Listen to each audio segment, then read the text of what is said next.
ब्रह्म की घाटी पर्वत पठार एवं क्रेटर युक्त धरातल से ये निष्कर्ष निकलता है कि इसके पृष्ठ पर भी प्लेट संचलन क्रिया का प्रभाव पड़ता है, इस पर शुक्र ग्रह पर। परंतु यह प्रभाव पृथ्वी से कम गहन प्रतीत होता है और शुक्र ग्रह की उत्पत्ति 4.6 बिलियन वर्ष पूर्व हुई थी। कहने का मतलब है ये जो है ब्रह्म घाटी पर्वत पठार एवं क्रेटर युक्त धरातल से ये निष्कर्ष निकलता है कि इसके पृष्ठभाग पर प्लेटें संचलन क्रिया का प्रभाव पड़ा है और परंतु ये प्रभाव पृथ्वी से कम गहन प्रतीत होता है। शुक्र ग्रह की उत्पत्ति 4.6 बिलियन वर्ष पूर्व हुई है। आगे सौर मंडल के अन्य ग्रहों के विपरीत शुक्र अपनी धुरी पर दक्षिणावर्त परिभ्रमण करता है, यानी दक्षिणावर्त परिभ्रमण करता है। और शुक्र का वायुमंडल अत्यधिक मोटा है। इसके वायुमंडल का 90% भाग 1 किलोमीटर की ऊंचाई तक, यानी 90% जो भाग है 1 किलोमीटर की ऊंचाई तक की विस्तृत है, यानी 1 किलोमीटर की ऊंचाई तक 90% भाग जो है ये वायुमंडल इसका मोटा है, यानी कि विस्तृत है। और शुक्र की सतह का तापमान, यानी शुक्र की सतह का तापमान 462 डिग्री सेंटीग्रेड रहता है। ठीक है, इसके वायुमंडल में 96% कार्बन डाइऑक्साइड का संकेंद्रण है, यानी कि इसके वायुमंडल में 96% कार्बन डाइऑक्साइड पाया जाता है। यानी कहने का मतलब है कि 4% जो बचता है उसमें सारे जो है गैस पाए जाते हैं, लेकिन इसमें जो है 96% जो है कार्बन डाइऑक्साइड ही मिलता है। आगे कार्बन डाइऑक्साइड की अधिकता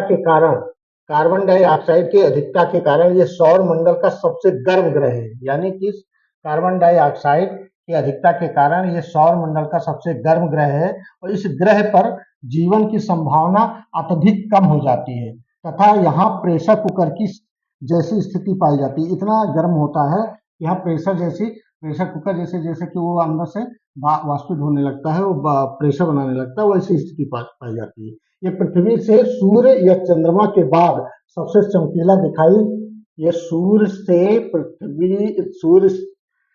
पृथ्वी से सूर्य या चंद्रमा के बाद सबसे चमकीला दिखाई देने वाला ग्रह है। ठीक है, यानी कि सूर्य और पृथ्वी के बाद ये सबसे अधिक चमकीला दिखाई देने वाला ये ग्रह है। यानी कौन सा? शुक्र ग्रह है। इसे शाम का तारा भी कहते हैं और या इसे भोर का तारा भी कहते हैं और इसे सुबह का तारा भी कहते हैं। क्यों कहते हैं? क्योंकि ये शाम के समय पश्चिम दिशा में तथा सुबह के समय पूर्व की दिशा में दिखाई देता है। प्रश्न कभी कभी ये आता है छात्रों की, भोर का तारा किसे कहते हैं या शाम का तारा किसे कहते हैं? तो छात्र जीके तो याद कर लेता है लेकिन डीपली नॉलेज उसको नहीं होता है। अगर यही घुमा करके अगर प्रश्न पूछ लिया जाए तो की परीक्षाओं में, तो छात्र नहीं कर पाएंगे कि क्यों ये भोर का तारा कहा जाता है और क्यों इसे शाम का तारा कहा जाता है।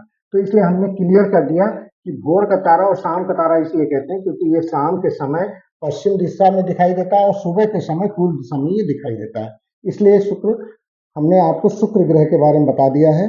अगली क्लास हमारी जो चलेगी पृथ्वी ग्रह के बारे में चलेगी, उसको आप लोग हमारे एक्सपर्ट एंड आईसीएस अकादमी में ज्वाइन करते रहिए, उसको हमारी क्लास अटेंड करते रहिए। जय हिंद, जय भारत, नमस्कार।